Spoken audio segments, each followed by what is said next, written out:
Ok, iniciada então. Se tu puderes então se apresentar aí, Thaís, Claro. bastante. Bom, Sabrina, boa tarde a todos. Primeiramente, um prazer estar aqui conversando um pouquinho com vocês sobre a Lei Geral de Proteção de Dados, que é um tema que muito me interessa, um tema que eu fico bastante lisonjeada por poder compartilhar um pouquinho do conhecimento que eu tenho, né? Eu sou a professora Thaís, eu sou do Departamento de Administração aqui da Universidade Federal de Sergipe.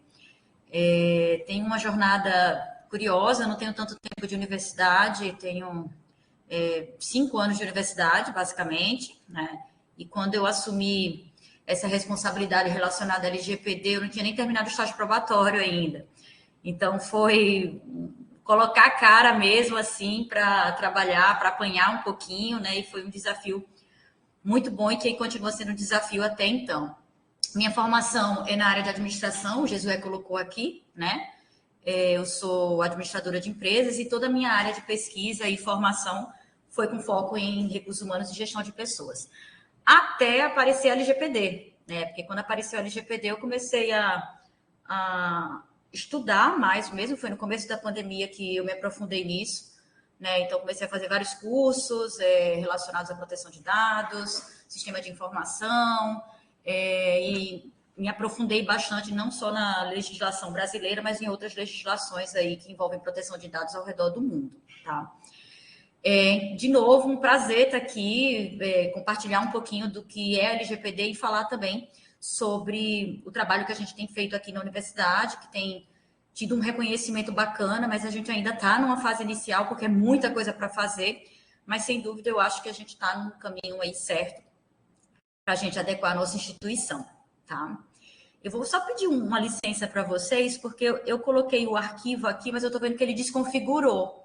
Então, eu vou compartilhar minha tela, tá, Sabrina? Eu não vou conseguir ver vocês, mas eu acho que a apresentação vai ficar um pouquinho mais clara, mais clean para todo mundo, tá bom? Ótimo, fica à vontade então. Eu vou fechar a minha câmera aqui, então, para a gente ficar só contigo, então, a partir de Tranquilo. agora. Não sei só se vai dar algum conflito aí, tá? Mas eu vou compartilhar com vocês aqui.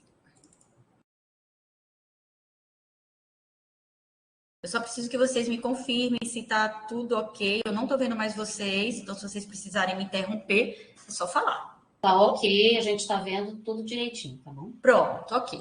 Bom, o que a Sabrina conversou comigo, né, é que a gente vai ter esse momento inicial, né, que é para falar um pouquinho sobre a Lei Geral de Proteção de Dados. Então, eu separei para vocês aqui os aspectos gerais, realmente, que eu considero que são mais importantes. Talvez para alguns seja um momento de contato inicial, para outros, talvez, já tenha bagagem, né, sobre esse assunto. E aí vocês vão me dando feedback, né, durante a apresentação, que aí eu consigo fazer adaptações aqui para que nossa hora seja bem aproveitada, tá bom? Então, vou passar essa parte aqui, né, que era uma apresentação sobre mim, sobre minha formação, né, e minhas responsabilidades aqui dentro da universidade. Mas hoje eu estou como pró-reitora de gestão de pessoas e eu trouxe a LGPD comigo para cá, justamente por ainda não termos uma área dentro da universidade onde a Lei Geral de Proteção de Dados ela pode ser institucionalizada. Mas a gente vai falar sobre isso também um pouquinho mais para frente na apresentação, tá? Bom, então eu acho que eu posso começar para vocês falando o seguinte: por que é tão importante a gente falar sobre os dados, né? Os dados que a gente tem dentro da nossa instituição, ou os nossos dados que a gente compartilha com outras empresas lá fora, com outras instituições fora da universidade. Os dados, sem dúvida, são a riqueza da sociedade digital, né? Então, a gente tem visto uma série de movimentos aí ao redor do mundo, né, que mostram como saber sobre aquela pessoa, né, saber mais sobre aquela pessoa realmente pode gerar uma série de riquezas para empresas, para nações, enfim, e pode gerar também vários tipos de problema. Então, quando a gente pensa nessas riquezas que são geradas, eu consigo com certeza afirmar para vocês que isso está dentro de todos os setores da nossa economia, né? Porque a nossa economia ela é baseada em dados. Então, se a gente pensa desde educação, seja no setor público ou no privado, né? Até diversos serviços que são oferecidos, dentro da ciência, né? Que a gente é o nosso foco, né? Então a gente produz ciência o tempo todo, no comércio, no transporte, enfim. A nossa economia, ela é baseada em dados. Então, se a gente for fazer um resgate, né, histórico, os dados, eles acabam sendo representativos para o desenvolvimento de uma sociedade, para desenvolvimento de novos produtos, e até podem ser, quando mal utilizados, ou utilizado para o mal, colocando assim, né? Ele pode até ser uma grande ferramenta para ser utilizada numa guerra, por exemplo, né? Que foi um pouco do que aconteceu na Segunda Guerra Mundial, né? Quando a Alemanha começou a fazer a perseguição dos nazistas, ou dos judeus, por exemplo, foi com base nisso, né? Então, foi feito um levantamento de informações, os nazistas tinham aqueles dados, então eles sabiam onde aquelas pessoas moravam, quem eram as famílias, quantas pessoas existiam naquela família.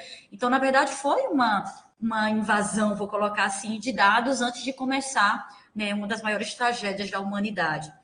Então, por que falar da Lei Geral de Proteção de Dados, né? Então, falar sobre a nossa legislação não é algo que surgiu há pouco tempo atrás. Na verdade, a gente tem discutido bastante sobre isso já há algum tempo.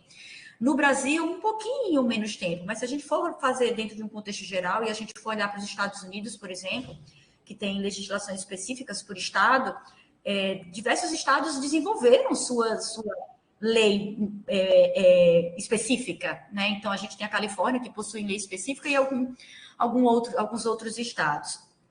Mas a gente olhando para um cenário global, tá? Eu consigo traçar uma trajetória para vocês superficial, tá? Não está tão detalhada, mas sobre o que aconteceu nos últimos anos, né? Então, se eu for pensar lá no século antepassado, né? Se eu penso lá em 1890, quando a primeira vez que o termo direito à privacidade surgiu, então foi um artigo que foi publicado na Harvard Business School, Harvard Business Review, que falou primeira vez sobre o termo privacidade, colocando a ideia do direito de ser deixado em paz, né? Na época, esse artigo foi escrito pensando em como algumas famílias, a vida de algumas famílias eram invadidas por jornais locais, colocando a exposição de situações que muitas vezes era muito pessoal e que possivelmente aquelas pessoas não queriam que viessem à tona, demandando vários escândalos e vergonhas dentro daquela sociedade em que eles viviam, né? Quando a gente vai um pouquinho mais para frente, a gente vê que a própria Declaração dos Direitos Humanos cita em um artigo seu a ideia de que a privacidade realmente é um direito, né? Então, na Declaração Universal, promulgada pela ONU, não, peraí, a gente está falando de privacidade, a privacidade é um direito de todos nós. Então, em 1948, a gente começa a realmente ver o quanto é importante a gente discutir sobre esse tema, né? E que realmente é um direito de todos nós. Quando a gente já chega um pouquinho mais para frente, lá na década de 80, vem a Convenção de 108 na Comunidade Europeia, que viabiliza a harmonização da legislação de proteção de dados. Então, não era só, olha, é importante, olha, é um direito, mas como é que isso precisa ser escrito para garantir realmente a nossa segurança, né? E aí, um pouquinho também mais para frente, na Diretiva de 46, né, a Diretiva 46 de 1995, também dá essa orientação e concede ao cidadão o direito de controlar suas próprias informações pessoais, né, obrigando aí, na época, dentro da Comunidade Europeia, que os sites de pesquisa, quando demandados, devessem remover os nossos dados. Então, se eu entendo que aquele site está utilizando um dado meu e eu não quero mais que ele utilize, a diretiva veio e colocou dessa forma. Então, a pessoa tem o direito de remover, né, de solicitar que os dados dela sejam removidos daquele site. Isso lá em 95 ainda, tá, gente? E em 2002, né, a diretiva de 58, ainda na Comunidade Europeia, ela regulamentou a proteção de dados nos serviços de comunicação eletrônica, tá? Então, foi uma regulamentação específica para setores da comunicação e que eles tiveram que seguir naquele momento. E aí, vem uma lei super importante e eu sugiro que aqueles que quiserem se especializar um pouquinho mais, se avançar um pouquinho mais, estudem a General Data Protection Regulation, porque é a lei da União Europeia, que regula o tratamento de dados pessoais. Essa lei é tão importante para a gente, pessoal, que, na verdade, os nossos legisladores aqui, quando começaram a pensar em colocar no papel a nossa legislação, eles olharam para a GDPR, né? Então, muito do que, às vezes, a nossa legislação não fala, Hoje um pouco menos, porque surgiram outras notas, outras normas complementares que vêm elucidar mais aspectos da legislação. Mas muito do que a gente não entende, a gente vai lá na GDPR e fala, não, mas espera aí, deixa eu dar uma olhadinha o que a lei europeia está falando, para eu poder entender melhor qual foi a intenção do nosso legislador, tá? Então, eu, particularmente, quando comecei a estudar LGPD, eu comecei a estudar e fazer várias anotações, porque assim é uma forma boa de estudar para mim. E teve uma hora que eu parei, eu fiz, não, peraí, não posso estudar LGPD, primeiro eu tenho que estudar GDPR. Então, eu parei meu estudo da LGPD, fui para a GDPR, me aprofundei nela e depois eu voltei para a LGPD. Então, foi um entendimento muito mais claro e lógico para mim. Então, como foi feito, né? Como foi a historinha da GDPR lá na comunidade europeia? Primeiro, ela revoga a diretiva de 95, né?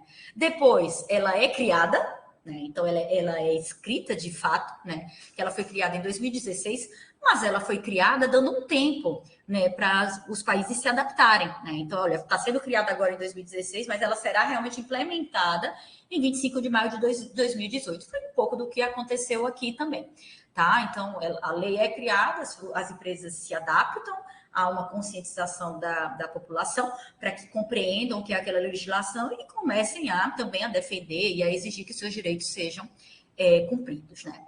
E o objetivo da GDPR, muito parecido com o nosso, é regulamentar o tratamento de dados pessoais, visando a proteção dessas informações.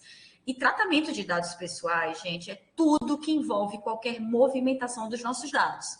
Desde quando a gente leva o nosso dado para algum local e existe a coleta daqueles dados, a toda a tramitação desses dados, arquivamento, compartilhamento, revogação, enfim, tudo que envolve os dados pessoais, ele é considerado como um tratamento de dados, tá? E aí, o que estava acontecendo no cenário brasileiro? Um pouco paralelo a esse período, um pouquinho depois, mas um pouco paralelo, antes da criação da LGPD. A gente teve em 2010 aí a primeira iniciativa brasileira, né, de discutir sobre o tema. Então, começaram a ser lançados vários debates públicos para que fosse um escopo aí do anteprojeto. Então, pesquisadores, especialistas no assunto, principalmente na área de TI, né, a LGPD não é só o que está dentro do computador, dados coletados via internet ou sistemas, tá? Ela também está no papel físico, né? Então, uma cópia da nossa identidade, uma cópia do nosso CPF é um dado pessoal que está ali físico e que também precisa ser cuidado. Mas, nesse momento aí, muitas pessoas que conheciam sobre o tema de outras formas foram grandes contribuidores aí para esse anteprojeto da lei. Só que outras coisas estavam acontecendo. Então, em 2011, faz muita diferença para a gente, como órgão público, nós tivemos a promulgação da Lei 12.527, que é a Lei de Acesso à Informação, a nossa famosa LAI, né? E eu lembro que quando eu comecei a discutir a LGPD aqui na universidade, algumas pessoas, inclusive da área jurídica, falaram para mim assim, nossa, Thaís, você não está dando muita importância a isso? Será que isso vai afetar muito a universidade? Porque tem a Lei de Acesso à Informação, a gente tem que dar transparência a tudo que a gente faz, né? Então, você não está exagerando? Eu fiz, não estou exagerando. A Lei de Acesso à Informação, ela precisa harmonizar, não só com a LGPD, mas também com outras leis, porque quando a LGPD veio, ela não revogou nenhuma outra legislação. Então, ela veio realmente para compartilhar, para harmonizar. E a própria Lei de Acesso à Informação, não vou lembrar o número do artigo, mas ela já fala do cuidado que a gente precisa ter com dados pessoais sensíveis, por exemplo, tá? Então, na verdade, houve, na minha percepção, um cuidado dos legisladores de quando foram legislar a LGPD, de olhar para outras legislações que estavam ali vigentes, justamente para não ter um conflito de normas, né? Quando a gente vai para 2012, aconteceu uma situação muito importante para o Brasil. Acho que vocês vão lembrar. A gente teve aquela atriz brasileira, que é a Carolina Dickmann, e a lei recebeu o nome dela, que teve o seu celular invadido, né? E conversas e fotos íntimas foram vazadas. E aí essa lei, esse acontecimento foi muito importante para ter uma tipificação criminal relacionada a delitos informáticos, né? Tornando crime, com penas, né, passíveis de serem julgadas e dadas, né, para aqueles criminosos que cometessem esse tipo de crime. Então, sem dúvida, é um marco importantíssimo para a nossa legislação e para a nossa sociedade. E em 2014 também uma lei super importante, que agora estão até revendo, tá, gente? Não sei se vocês ouviram falar, mas ela ainda está valendo, que é a lei do Marco Civil da Internet, né? Que é a lei 12.965, que ela não veio garantir exatamente a proteção de dados de forma completa, mas ela teve uma aí de suas premissas, uma das bases para a sua legislação, a questão do direito à privacidade, que lá, desde 1890, no artigo da Harvard, quando a gente fala do direito de ser deixado a só, né, me deixe em paz, né, que a gente vem falando sobre isso aí ao longo dos séculos, né, ao longo das décadas, tá? E aí a gente começa a pensar, tá, mas o que é que isso tem a ver, né? Então, foram acontecendo várias coisas no mundo que foram dando um alerta para a gente precisa cuidar da questão dos dados pessoais, a gente precisa respeitar o direito à privacidade, a gente precisa respeitar as pessoas e garantir que elas tenham segurança. Então, a GDPR, acontecendo lá na Europa, como eu falei para vocês, ela foi um marco muito importante para a construção da nossa LGPD. Mas a gente não estava aqui com a cara para cima, olhando o que estava acontecendo ao redor do mundo. Existiam outras coisas que estavam acontecendo, né? E aí foi muito interessante a jornada da LGPD, e eu costumo brincar que foi um pouco de novela mexicana, tá, gente? Com todo respeito às novelas mexicanas, que eu adoro, inclusive, mas foi quase cômico, sabe? Porque as pessoas não estavam colocando nem mais fé na própria legislação. Então, eu construí para vocês aqui uma ordem cronológica, só para vocês analisarem o que aconteceu. A nossa lei, ela foi criada em 2018, gente, em agosto de 2018, tá? Em julho de 2019, quase um ano depois, veio uma outra lei, né, modificando a LGPD pelo presidente da República. Tá? Algumas alterações e tal. Aí, quando chega em outubro do mesmo ano, vem um projeto de lei que pede a prorrogação da entrada em vigor da LGPD para 15 de agosto de 2022, porque ela foi criada em 2018, mas ela era para entrar em vigor em 2020. Tá? Isso não aconteceu. Então, veio em 2019 um projeto pedindo para ser para a entrada de vigor dela ser para 2022. Quando chega em dezembro de 2019, vem um outro projeto de lei que pede o estabelecimento da progressividade temporal do valor das multas, porque a lei veio e colocou um limite de multas, um limite de sanções, etc. Então, veio essa PL aí, só um projeto de lei, tá? Mas que veio falar dessa questão de progressividade temporal. Ok. Quando chega em março de 2020, e aí eu já antenada no que estava acontecendo, já por dentro, né, da situação, veio outro projeto de lei e pede a prorrogação da entrada em vigor da LGPD para fevereiro de 2022, tá? E aí tudo isso sendo muito discutido e quem estava nos bastidores já pensando, né, vai, não vai, vai dar certo, não vai dar certo, né? Então tinha muitas piadas internas em relação à entrada de vigor da lei. Um mês depois, vem uma medida provisória e prorroga a entrada em vigor da LGPD para 3 de maio de 2021. Aí já uma medida provisória. Então, mudamos, né, a data de vigência da lei. Quando vem junho de 2020, ó, 2 meses depois, né, vem um outro projeto de lei, conhecido como RJET, que prorroga a entrada em vigor da LGPD para 1º de janeiro de 2021, tentando puxar um pouquinho mais para trás. Só que colocando as sanções da lei para agosto de 2021. Né? Enfim, um pouquinho depois, 2 meses depois, agosto de 2020, vem a Câmara dos Deputados, vota uma medida provisória 959, que adia a vigência da LGPD para 31 de dezembro de 2020. Aí aqui todo mundo respirou um pouco. Ah, tudo bem, nós temos mais algum tempo, porque até então ninguém estava adequado. Hoje em dia, eu posso dizer para vocês com alguma segurança que nós não temos nenhum órgão público ou nós não temos nenhuma empresa, até brasileira, tá? Talvez empresas estrangeiras que já tinham adequações por causa de outras legislações e tiveram alguma facilidade de adequação à nossa legislação, mas não tem ninguém completamente adequado, porque é uma lei extremamente complexa, né?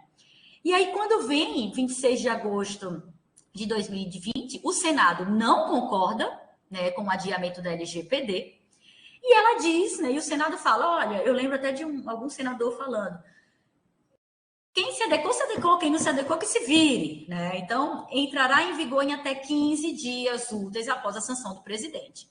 E aí veio a entrada em vigor da legislação em 18 de dezembro de 2020. E aí foi uma correria bacana, né? Inclusive, para a gente, aqui na universidade, inclusive, até para a gente soltar a nossa portaria de nomeação do encarregado, que é um princípio básico de cumprimento da legislação, tá? Então, brincadeiras à parte, mas de fato, né, uma especulação que a cada mês era uma novidade, a cada ano se esperava uma coisa e acontecia outra. Então, brincando novamente, uma bela de uma novela mexicana. Então, o que é LGPD, gente? Eu gosto de falar que a LGPD é a nossa lei, né? É nossa. Tá? É a carinha do Brasil. Inclusive, ela é aplicada em território nacional, com dados que foram coletados aqui dentro, tá? Se os nossos dados são coletados aqui dentro e, de repente, ele tem algum tratamento fora do Brasil, ele continua tendo a vigência aqui dentro. Agora, se o dado de um brasileiro foi coletado lá fora, então ele se aplica, né, à legislação daquele local, tá? Então, tem algumas questões aí interessantes que a gente deve considerar na lei. Então, olha o que eu coloquei para vocês aqui. O principal objetivo é proteger os direitos fundamentais de liberdade e de privacidade e o livre desenvolvimento da personalidade da pessoa natural. Também tem como foco a criação de um cenário de segurança jurídica com a padronização de regulamentos e práticas para promover a proteção dos dados pessoais de todo cidadão que esteja no Brasil, de acordo com os parâmetros internacionais existentes. Então, de novo, é a nossa lei. Tá? E o que é que a lei fala, né? Eu trouxe alguns pontos principais da lei para ficar bem claro para vocês, mas a lei, ela cita o tempo todo, né? Dados pessoais, dados pessoais. E aí vem uma pergunta muito importante, que é o que são dados pessoais, né? De acordo com a LGPD. Dado pessoal, gente, é quando é possível, né? É qualquer dado, tá? Que permite identificar uma pessoa, seja uma identificação direta ou indireta de um indivíduo. Vou dar um exemplo dessa questão direta, tá? Se você pensar no CPF, é uma identificação direta. Você consegue pegar o CPF, identificar, jogar na base de dados e identificar lá quem é aquele indivíduo, né? Se você pensar, o nome, né? O nome é um exemplo melhor para uma identificação direta. Se você pensar numa placa de carro, é um dado pessoal? Não, Thaís, é o dado do carro. Não, é um dado pessoal. Sabe por quê? Quando a gente joga na base de dados do Detran, a gente tem uma série de informações sobre quem é o dono do carro, sobre quem é aquela pessoa. Então, na verdade, o dado, quando vinculado a uma outra questão, ele vira uma informação. E uma informação é o que move a economia da sociedade digital, né? Então, lembra o que eu falei para vocês, que o dado é uma fonte de riqueza, né? É de fato uma frase muito famosa que tem, que os dados são o novo petróleo. É exatamente isso. Então, qualquer identificação, nome, RG, CPF, o nosso gênero, né? A data e local de nascimento, telefone, endereço residencial, cookies, endereço de IP, hábitos de consumo, histórico de pagamento. Então, tudo isso que pode identificar quem é a Thaís, qual é o perfil dela de consumo, o que é que ela está fazendo, enfim, tudo isso é considerado aí um dado pessoal e que precisa ser preservado, precisa ser assegurado que eu não vou sofrer nenhum prejuízo quando o meu dado é compartilhado de alguma forma com alguma empresa, com algum órgão, com alguma pessoa, se ela tiver finalidades econômicas, né, e que possa, né, trazer algum prejuízo para a minha vida pessoal ou até para a vida dos meus familiares. Tá? Gente, eu não estou vendo o chat, mas se vocês quiserem perguntar, por favor, Sabrina me interrompa, tá? Vai me falando aí. Então, só para resumir bem para vocês o que é que a lei traz sobre o dado pessoal no seu artigo 5º, inciso 1º.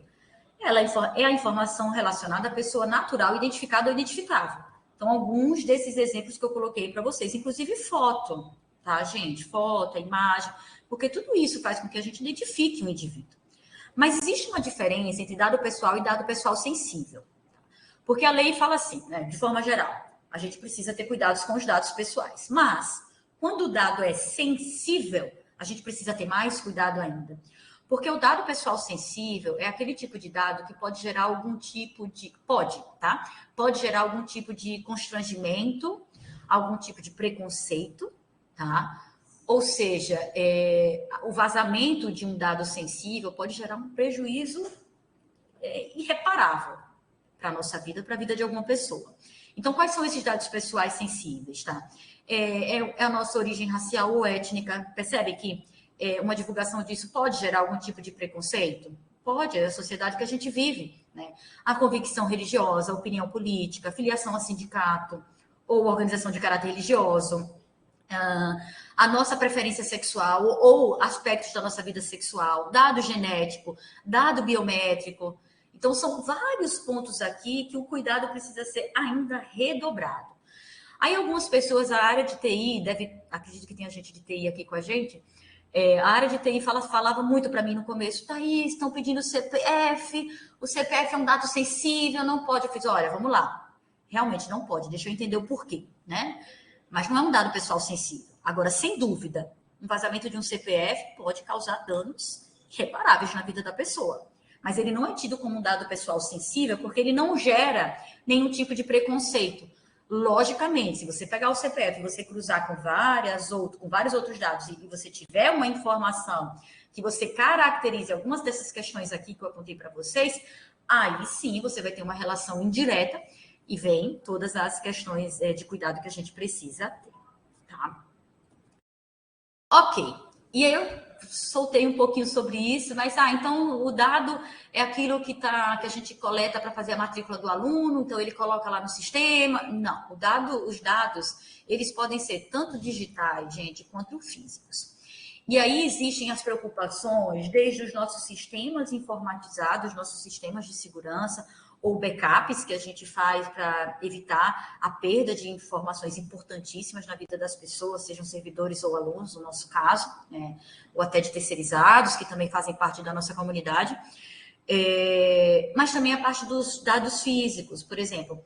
Quando a gente começou a fazer o trabalho de adequação aqui, eu fiz um levantamento, e na época eu ainda estava sozinha, hoje a gente tem uma comissão, eu fiz um levantamento de quais eram os dados mais críticos que eram tratados aqui. E a lei fala que um dado que a gente precisa ter bastante cuidado é o dado de crianças e adolescentes. E a gente tem um colégio de aplicação aqui, né? É um colégio, nós temos crianças e adolescentes lá dentro. Então, o primeiro local que eu fui praticamente para botar a mão na massa foi o colégio de aplicação. Quando eu cheguei lá, eu vi que eles não tinham praticamente nada digitalizado. Então, muito dos históricos, né, tudo dos históricos dos alunos, da vida dos alunos ali dentro, estavam em caixas aí como essa. Né? Não tá errado, em parte, né? Se não tínhamos tecnologia, se não tínhamos equipamentos para fazer isso, a gente fez de outra forma, mas não é suficiente. E eles não tinham backup de nada, eles não tinham cópia de nada. Imagine se acontecesse um incêndio, por exemplo, no prédio, porque a gente tem que trabalhar com gestão de risco também, né? Se a gente tem um material que ele tem uma chance, mesmo que uma possibilidade pequena, mas se acontece isso, qual é o impacto que isso pode causar? Né? Qual é a consequência que isso pode causar? Então, é um impacto gigantesco, é uma consequência gigantesca. Você está impedindo que com a perda dessas informações, você limita ou você perde a possibilidade de você fornecer informações daqui a 10 anos para alunos, familiares que venham requerer informações e que a gente tem o direito, por outras legislações, né, a obrigação, na verdade, de guardar determinadas informações por mais de 100 anos. Então, como é que a gente está guardando os nossos dados dos nossos alunos, dos nossos servidores, né? Se nós somos órgãos onde a política pública está aqui dentro com a gente, e existem várias outras normas que a gente precisa cumprir. Então, não é só o digital, isso é muito importante, vem a questão física também.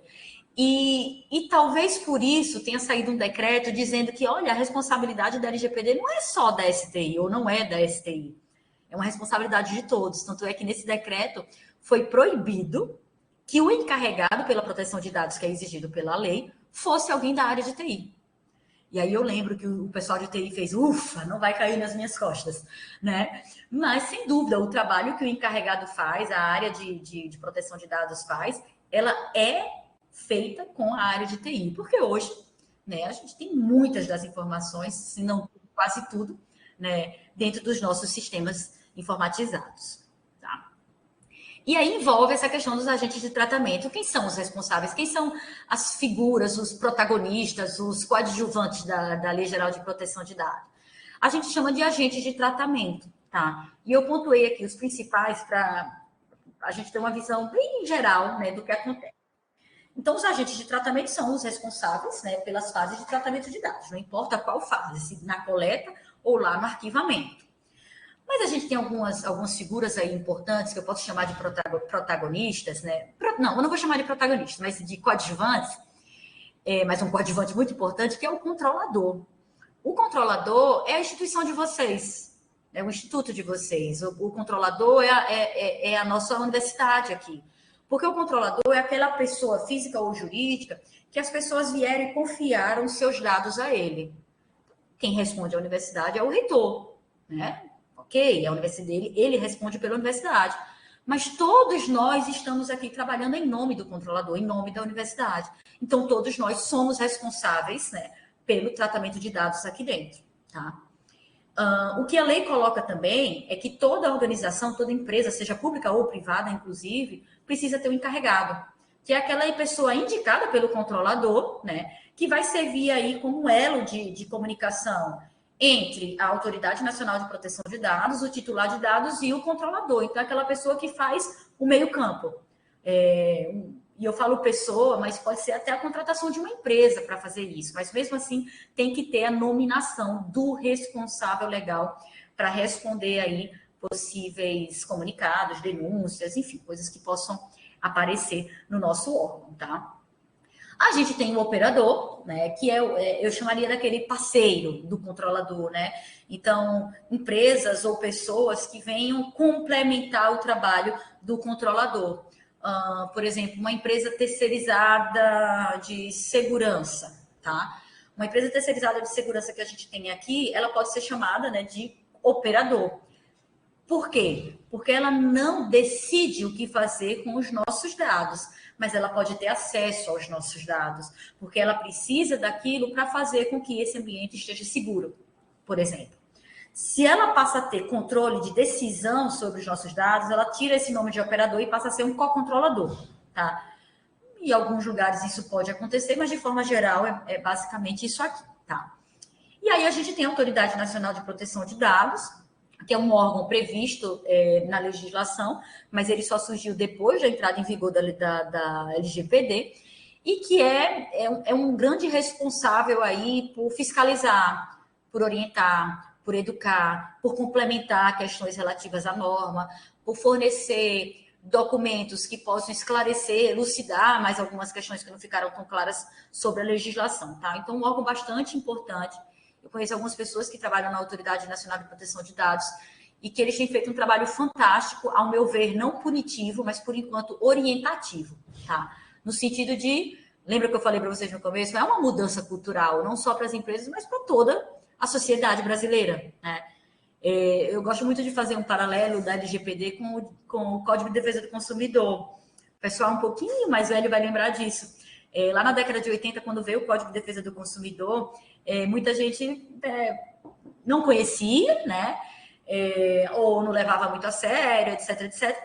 Mas houve uma construção, né, que hoje, né, tanto educativa, como normativas que vieram a seguir. Por exemplo, a gente tem lá o livro do Código de Defesa do Consumidor fixado em qualquer estabelecimento, né, de comércio, qualquer empresa, enfim.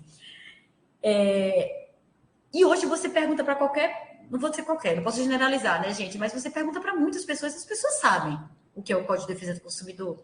Algo que surgiu lá na década de 80 e que hoje, em 2023, a gente consegue falar disso com uma certa clareza, com um certo, como se fosse realmente um assunto em comum para todos nós.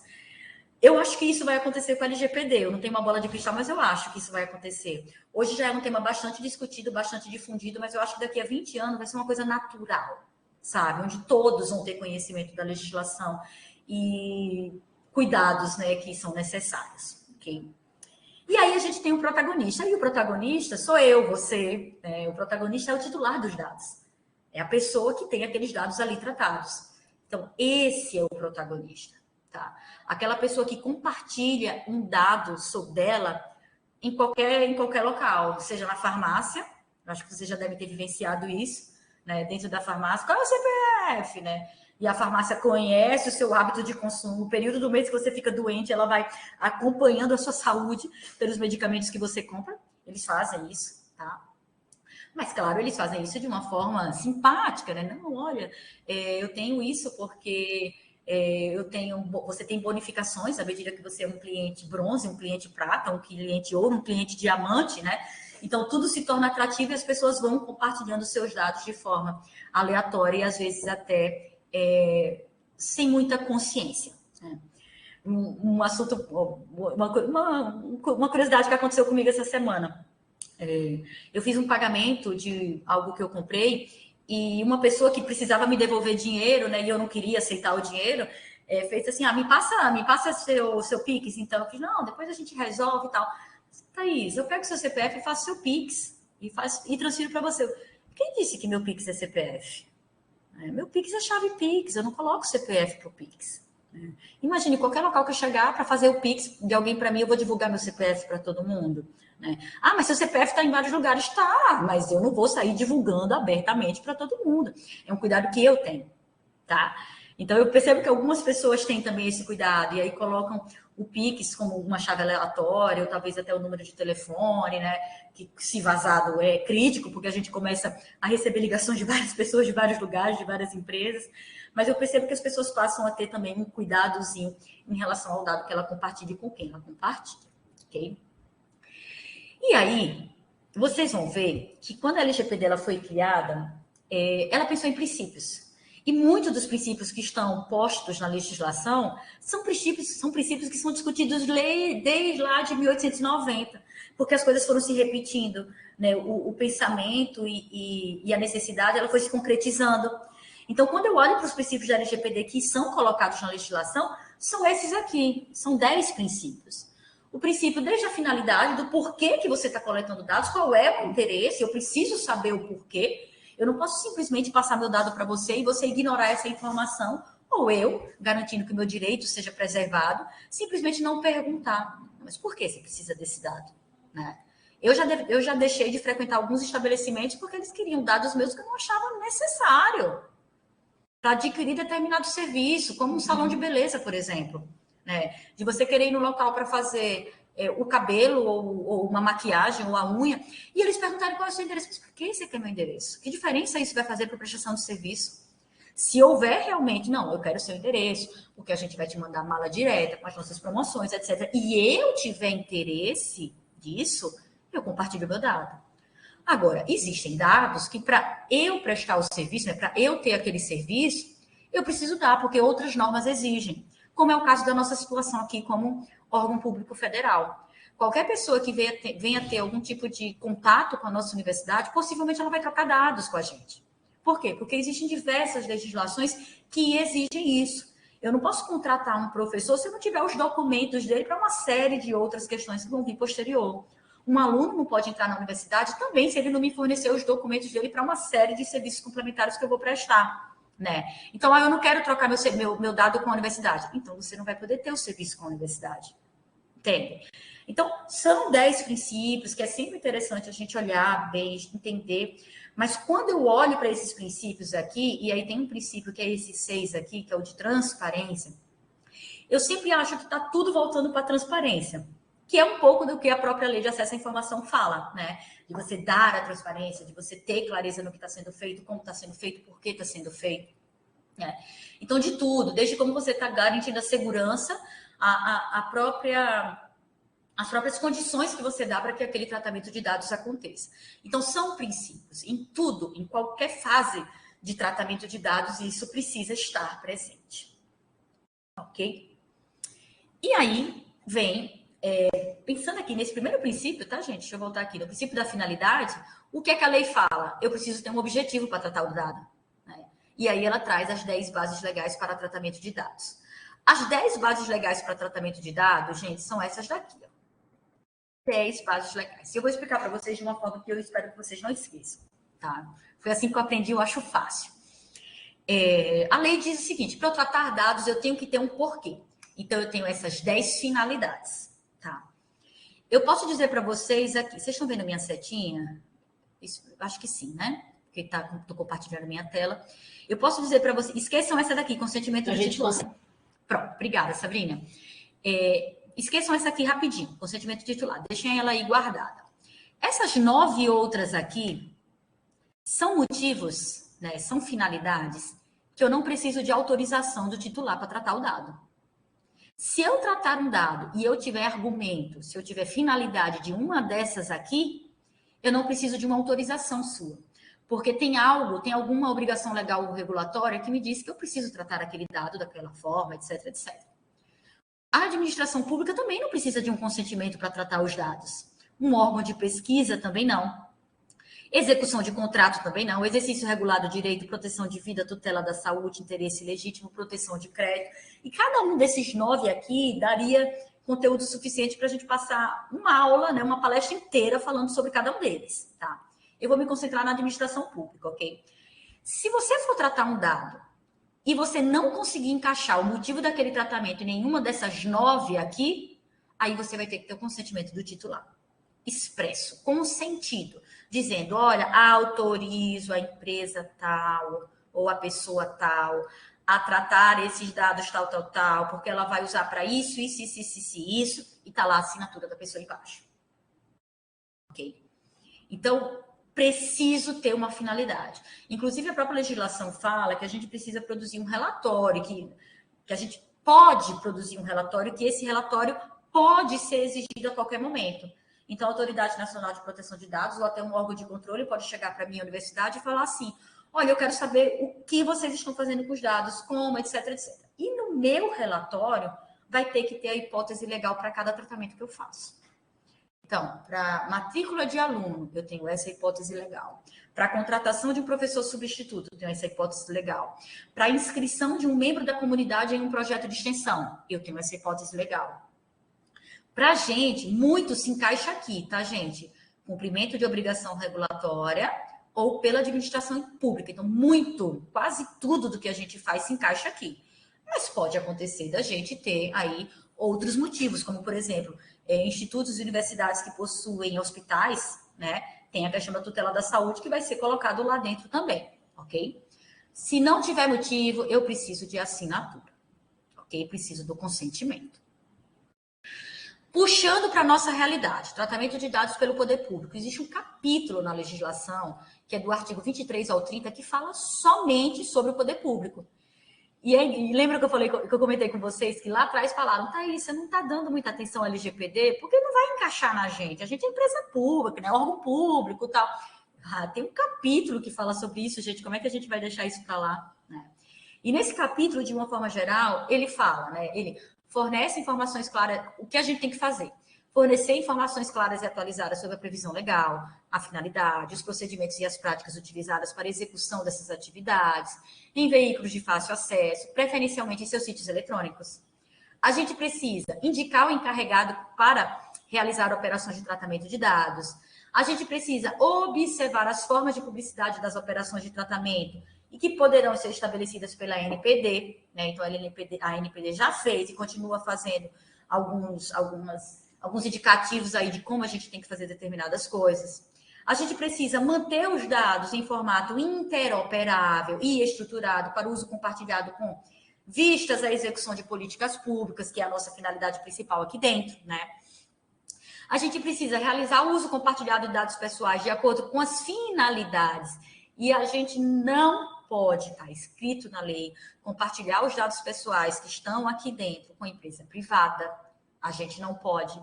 Ah, Thaís, então, não com essa finalidade de órgão público, tá? Ah, Thaís, mas tem uma empresa assim, assim, assado, que a gente vai ter o serviço. Tem uma forma? Tem. Você pega o consentimento do titular. Se você não conseguir encaixar em mais nenhuma daquelas finalidades, justificando o porquê daquela troca de informação, mas empresa privada, eu sempre oriento, peguem o consentimento, porque esses dados, eles voam, né? Então, imaginem você compartilhando os dados dos nossos professores, né, com um site de mapeamento de pesquisa. Foi algo que aconteceu aqui. A nossa pró-reitoria de pós-graduação fez um pedido para mim, porque esses pedidos sempre passam por mim, por ser encarregada, falando assim, olha, a gente quer contratar uma empresa que tem um software bacana, onde a gente vai conseguir visualizar e mapear todas as pesquisas que acontecem aqui na universidade. É fantástico, você consegue olhar e ver quais são as principais pesquisas que estão acontecendo aqui dentro. Tá, deixa eu entender, que empresa é essa? Como é esse software? Os dados são armazenados onde? É uma nuvem? Dentro ou fora do Brasil? Normalmente é fora, né? É no exterior. Não, peraí, aqui existem possibilidades infinitas. A gente não tem essa autorização. Então, vamos fazer isso? Vamos. Peça autorização a todo mundo. Tenha um consentimento de todos aqueles que toparam, né, compartilhar os dados com essa empresa. E aí a Pós-Grave fez todo um trabalho para ter autorização, informando, etc, etc. E acabou dando certo. Eu acho que o sistema ainda, o software ainda não está no ar, pelo menos eu não me recordo de ter visto, tá? Mas houve essa preocupação, tá? Principalmente por isso, por ser uma empresa privada, algo que a gente estava comprando, mesmo que seja complementando algo que estamos fazendo aqui dentro, tá? E vejam, tudo isso que é colocado, de forma geral, dos artigos 23 ao 30, ele está dentro dos princípios. Né? O princípio da finalidade, o princípio da transparência, o princípio de livre acesso e outros princípios que são colocados pela legislação. Tá?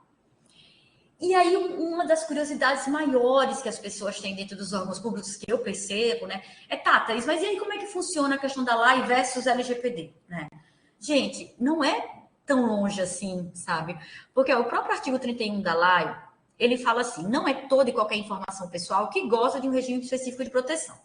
Apenas aquela com potencial de vulnerar os direitos de personalidade, tais como definido no artigo 5º, né, inciso 10, da Constituição Federal, porque até na Constituição a gente fala sobre isso, que estaria sob uma proteção especial. Ou seja, né, no núcleo de conjunto de dados estaria o que se denominou com amparo na doutrina existente, a informação pessoal sensível. Olha a preocupação do dado pessoal sensível já colocada na lei. E aí vem a LGPD e fala da preocupação, né, em relação ao dado pessoal sensível, que eu já comentei com vocês. Mas como é que eu vejo essa junção, né, essa harmonização da lei com a LGPD? A gente precisa, sim, da transparência que a gente faz, né? Questões em números, isso facilmente, questões de acesso, questões de identificação de quem é responsável pelo quê, questões de contato, etc. Mas, por exemplo, meu nome, minha matrícula SIAP, meu salário, eu sou servidora pública. Pela lei, isso precisa estar exposto para a sociedade. A sociedade precisa saber como o dinheiro público está sendo gasto, tá? Por exemplo.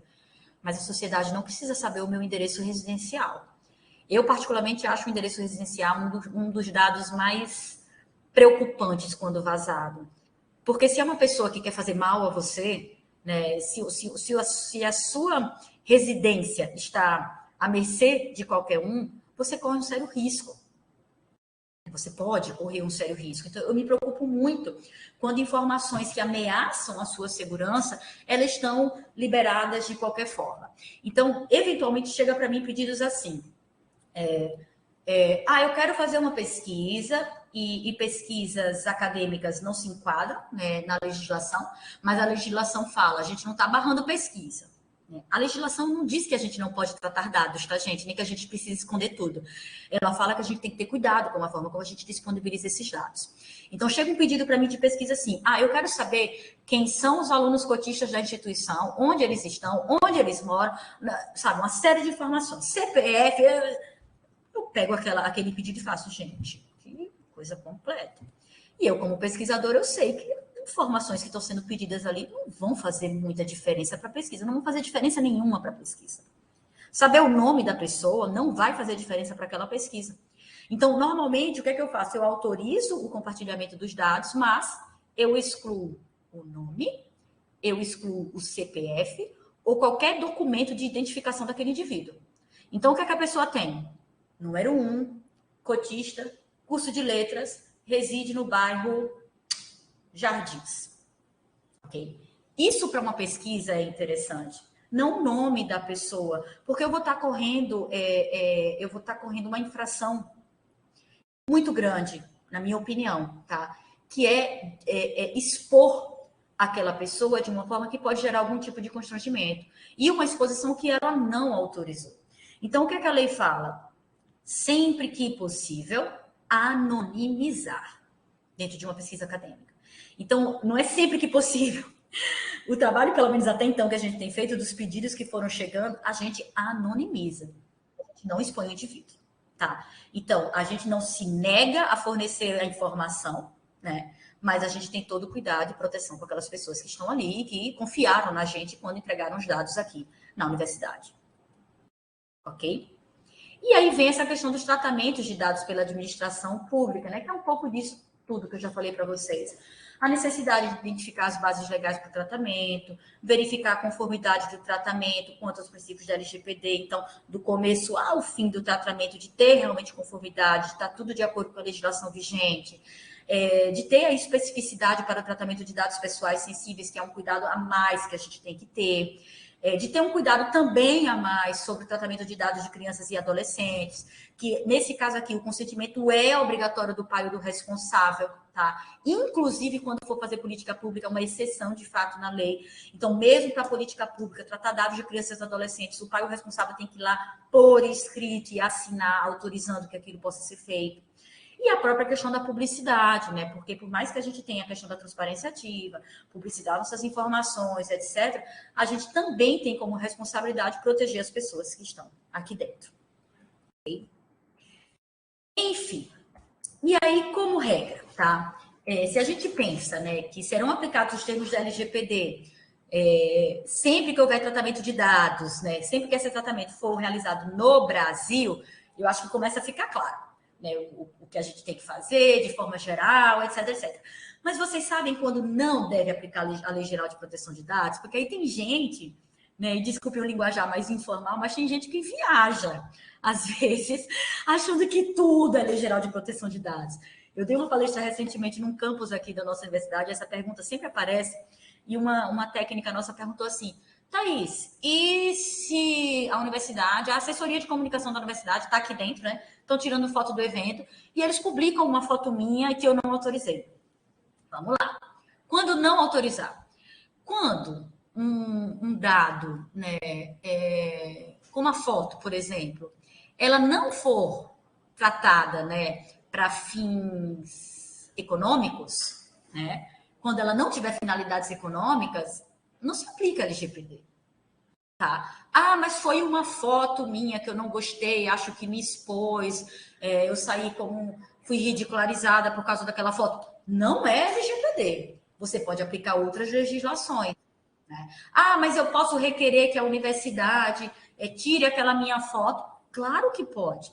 E eu tenho certeza que uma assessoria de comunicação da universidade jamais vai manter uma foto de uma pessoa que ela tenha algum tipo de constrangimento.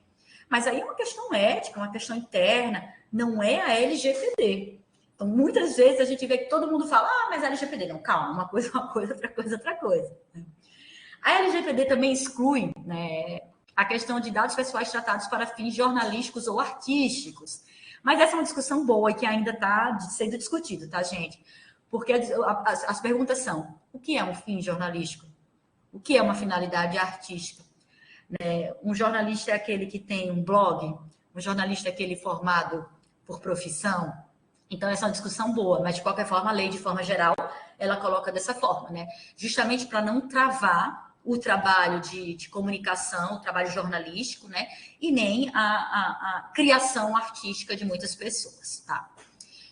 Não LGPD, mas se você de repente publica uma biografia não autorizada minha, de repente eu posso utilizar outras legislações para processar você. Percebem? Mas não LGPD. Tá?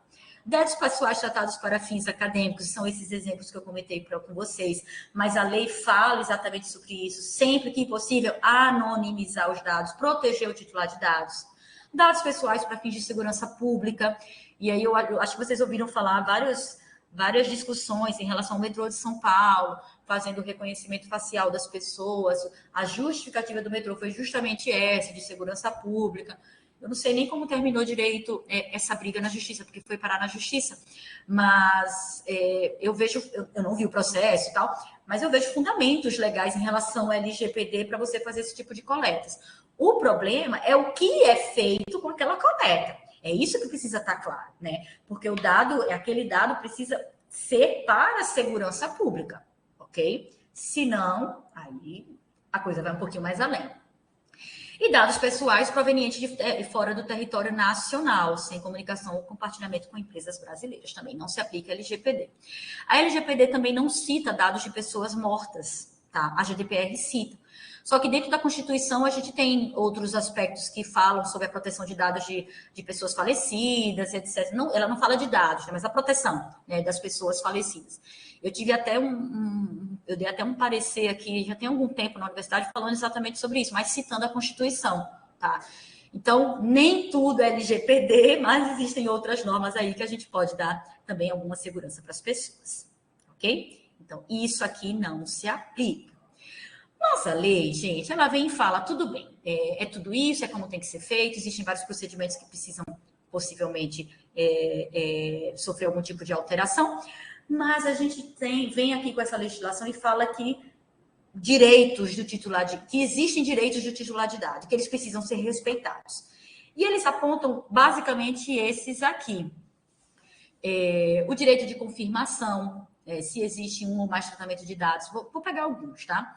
Se existe um ou mais tratamento de dados, o acesso aos dados que devem ser conservados, né, e que lhe digam respeito, o direito à eliminação quando não houver uma norma que exija a manutenção daqueles dados por tempo determinado ou por tempo indeterminado, o direito à portabilidade, se você quiser tirar os seus dados de uma operadora de telefonia, por exemplo, e levar para uma outra telefonia, o direito de eliminação de dados pessoais desnecessários para aquele tratamento.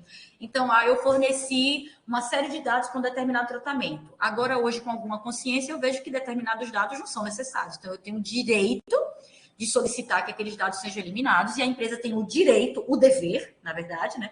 Tem o dever de eliminar aqueles dados, né, para não ter mais acesso. Então, a lei fala desses direitos que a gente tem. E aí é onde entram as nossas brigas. A gente olha isso para requerer algo na justiça citando o LGPD, tá? E, em paralelo a isso, vem o trabalho das empresas de garantir que o direito ele seja atendido. Ok? E aí, quase chegando no final e já extrapolando um pouquinho o nosso tempo, a gente vem e fala das sanções. A LGPD, ela traz dois tipos de sanções. As sanções pecuniárias e não pecuniárias. Opa, deixa eu voltar aqui. As sanções pecuniárias, gente, ela determina uma multa simples de até 2%, né, do faturamento da pessoa jurídica, de direito privado. Isso não se encaixa nas empresas públicas, tá? Nos órgãos públicos. E é limitada no total de 50 milhões de reais por infração. Não tem aquela progressão lá que tentaram na medida provisória, né, no projeto de lei, tá? Ou ainda uma multa diária com limite total previsto também em lei. E as sanções não pecuniárias, e são essas que podem nos afetar de alguma forma, não acho que em todas elas, porque compromete muitas questões, mas são aquelas que a gente precisa ter um pouquinho mais de atenção, como, por exemplo, se a gente faz alguma ação que é irregular aos olhos da LGPD, a gente pode receber uma advertência com a indicação de prazo para adoção de medidas corretivas, ou seja, resolva um problema em X prazo. Né? Que é gravíssimo também, né? Eu acho que primeiro vem uma advertência, depois as sanções não pecuniárias eu acho que vão subindo aí degraus até o extremo, né?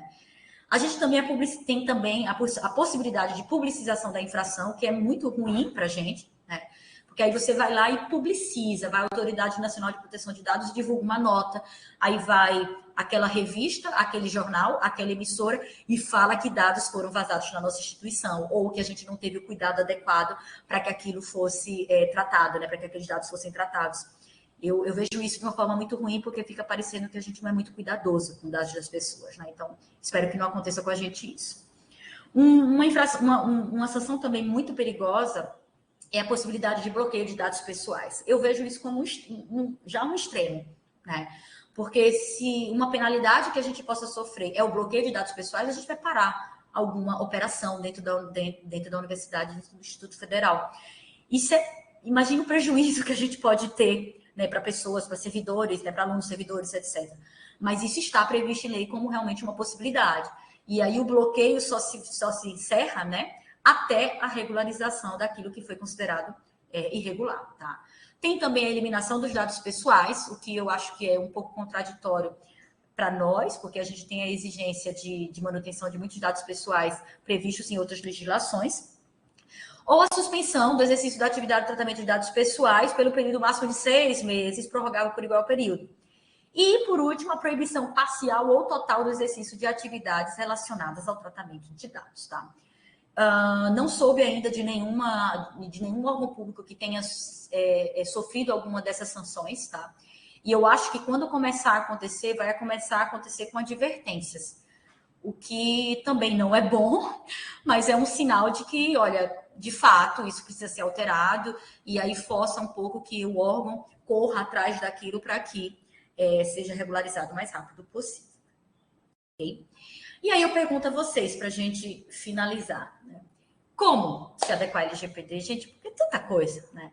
Eu brinco que, e talvez por isso eu tenha me dado tão bem com a LGPD, é que a LGPD, eu acho que ela é muito mais gestão do que legislação. Opinião pessoal, tá, gente? Porque ela não é difícil de entender, ela é difícil de aplicar, porque envolve mudanças de processos, mudanças de rotinas, mudança de documentos internos, preparação das pessoas, investimentos em recursos humanos, investimentos em equipamentos, enfim, ao meu ver, muito mais gestão do que legislação.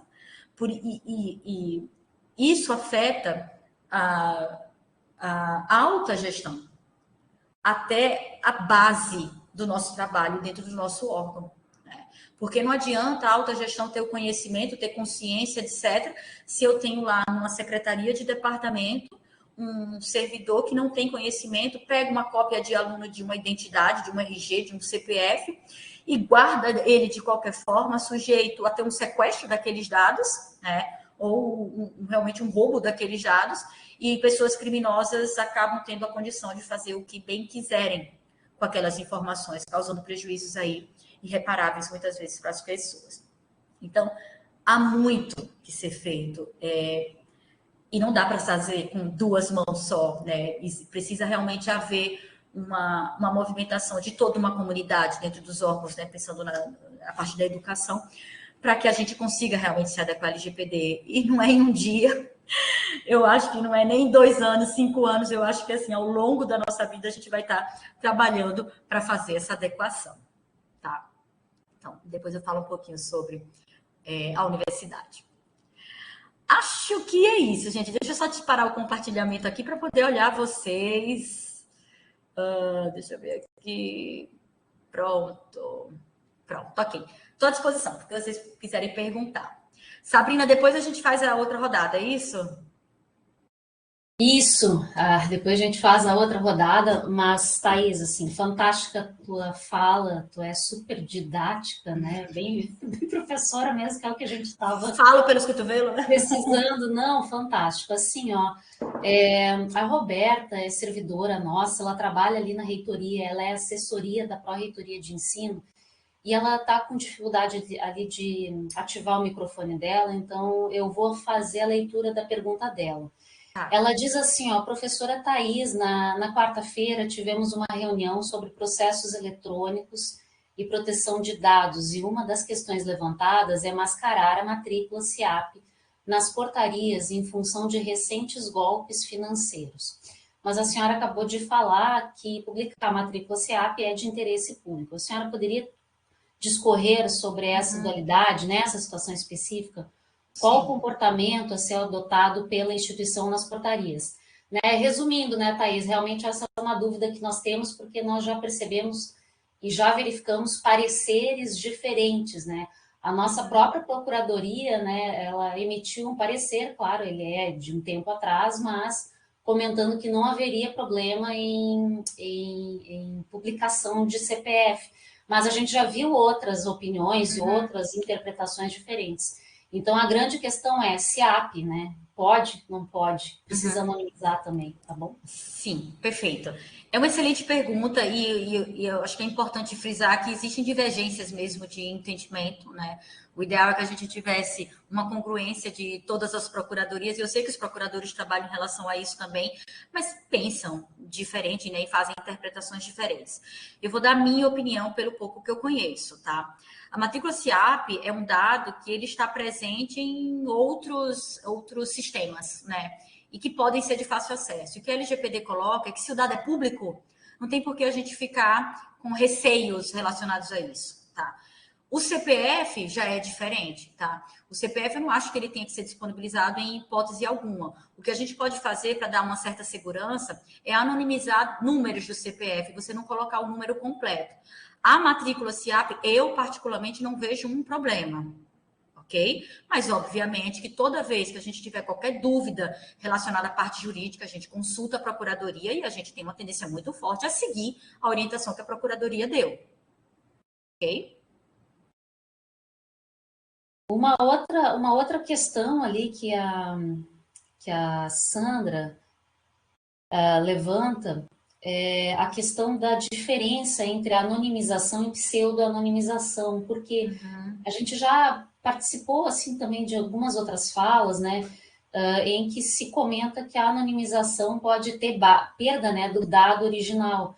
E aí o que se recomenda seria a pseudo-anonimização. Tu poderias Isso. comentar um pouquinho mais sobre a diferença? Tá. Essa é uma boa pergunta que talvez a gente precisasse até de um especialista de segurança da informação para auxiliar, tá? Mas eu vou falar um pouquinho o que eu sei. Quando a gente anonimiza, a gente precisa ter um sistema onde a gente consiga retornar para o dado, porque senão a gente tem uma perda significativa daquela informação, como foi bem dito aqui, tá? Então, a pseudo-anonimização, ela acaba facilitando um pouco o retorno daquele dado para que a gente tenha a origem do dado, né, o dado original, de fato, que a gente pode necessitar a qualquer momento, senão a informação em algum momento pode ficar completa. Mas isso é interessante a gente sentar com o pessoal de segurança da informação, com o pessoal de TI, porque normalmente feito a partir de sistemas, para ver quais são as possibilidades. Em regra, o que é que eu sugiro? Que a gente faça de uma forma que seja segura do começo ao fim. Desde a forma como a gente está dando transparência, de a gente ter a segurança e não expor o indivíduo, mas também a forma como a gente retém o dado. Lembra que eu comentei com vocês que o arquivo, né, o arquivamento também faz parte do tratamento de dados? Então, se a gente compromete aquele dado e a gente tem algum risco daquele dado, da gente não obter aquele dado de volta, a gente está com uma fragilidade dentro do nosso tratamento, tá? Então, é um risco, sim, mas a gente pode superar esse risco a partir de trabalhos que o pessoal de TI consegue fazer. Eu estou lendo aqui no chat, gente, mas se alguém também quiser fazer uso do microfone, pode ficar à vontade também. Estou tentando ver aqui também, Sabrina, tá? Tá.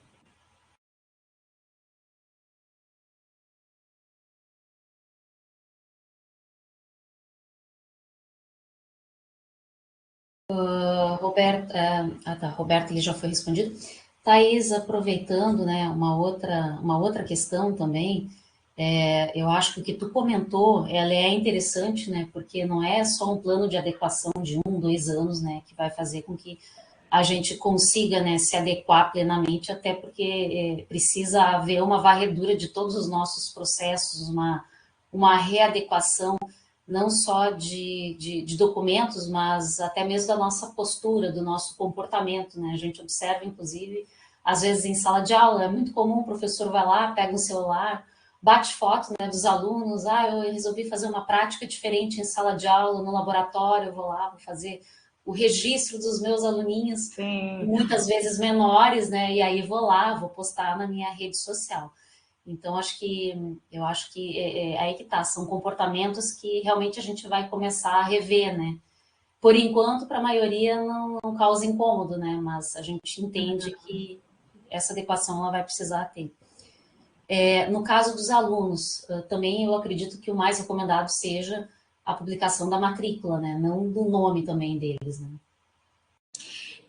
Esse é um ponto interessante, porque existe a necessidade da transparência de um processo seletivo, seja na entrada dos alunos na instituição, quanto também de um concurso, por exemplo, de professor, né?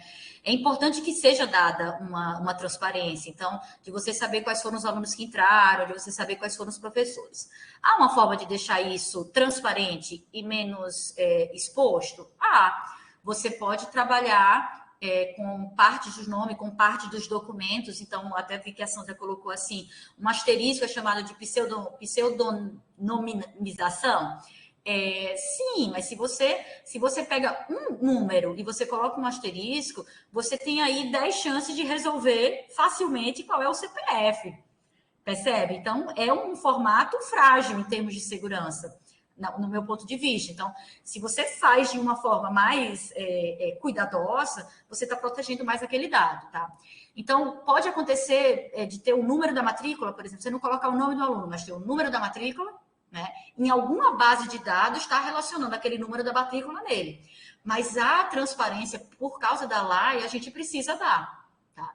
Tem uma preocupação muito grande, tá, Sabrina, que eu vejo alguns colegas, no meu ponto de vista, cometendo falhas, que é assim, Ah, não, agora com a LGPD eu não vou divulgar mais nada. Gente, pelo amor de Deus, a gente é um órgão público, a gente precisa dar transparência aos nossos atos, né? Então, não é, e a LGPD, ela não fala em nenhum momento que a gente não é para fazer isso. Ela fala que a gente precisa ter cuidado, ela fala que a gente precisa ter transparência no que a gente está fazendo, né? E de realmente garantir essa segurança para as pessoas. Então, eu particularmente, por exemplo, os nossos editais, aqui na Project, logo no começo, a minha equipe veio conversar comigo. Thaís, e aí o resultado de concurso é para eu colocar o nome? Gente, é sim. Sabe por quê? Porque se a gente tiver lá um terceiro candidato, por exemplo, que ele entra com um recurso, é importante que ele saiba o que aconteceu dentro daquele trâmite para ele dar sequência ao processo dele, se for o caso. Né? Isso pode acontecer. Um exemplo claro, nós já tivemos denúncias de candidatos que tinham coleguismo, parceria com a banca, e que outras pessoas só descobriram aquilo porque viram o nome dele lá. Então, é a transparência do processo, né? Então, eu realmente não há. O que seria crítico, tá? Se você colocasse assim, o nome do aluno e de repente você colocar do lado cotista. Isso é ruim. Tá? Porque é uma informação que pode causar algum tipo de constrangimento na turma que ele vai ter aula. Ah, você só entrou aqui porque você foi cotista, por exemplo.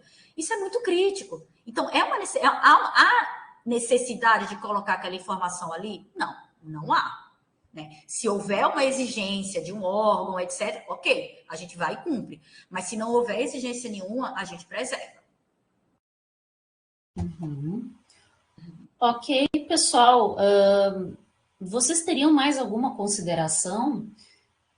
Se não, eu vou encerrar a primeira parte, então, para a gente fazer, para a gente aproveitar a Thaís mais um pouquinho aqui com o GT da LGPD. Mais alguma consideração? Sim, Roberta, eu posso encaminhar, não tem problema. Até porque talvez daqui desse momento surjam até outras necessidades, tá bom?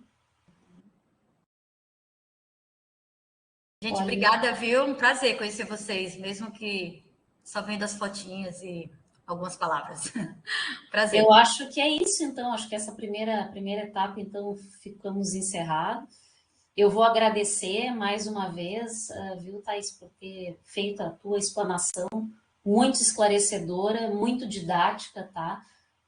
Eu acho que nós estamos num momento assim de adequação não só à LGPD, mas ao Acórdão 484, né, que eu tinha já comentado antes contigo. Então, todas essas coisas elas possuem uma conexão, então foi bem esclarecedor mesmo. Muito obrigada. Eu vou pedir licença então para encerrar aí a gravação. Jesué, se tu quiseres fazer alguma fala final para ficar gravada, fique à vontade.